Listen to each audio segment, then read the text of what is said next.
মদিনাতে যদি কোনোদিন যান, বাবে জিব্রাইল সেই দরজাটা এখনো আছে, যেই দরজা দিয়ে নবীর কাছে জিব্রাইল আমিন আসছে 22,000 বার। দাহিয়াতুল কালবির সুরত নিয়ে নবীজির কাছে আসতেন।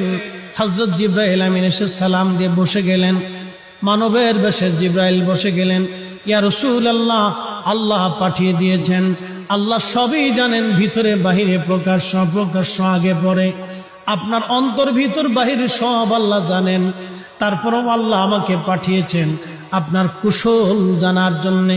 হুজুর গো, আপনি কেমন আছেন দয়া করে বলবেন জি। আল্লাহ নবী ডাক দিলেন, জিব্রাইল হে, আমি অসুস্থ আছি, আমার কাছে ভালো লাগে না। আল্লাহর জিব্রাইল চলে গেলেন। পরের দিন আবার এসে সালাম দিলেন, জিজ্ঞেস করলেন, ইয়া রাসূলুল্লাহ আপনি কেমন আছেন? জিব্রাইলকে নবীজি বলেন, জিব্রাইল রে, আমি তেমন ভালো নাই, শরীর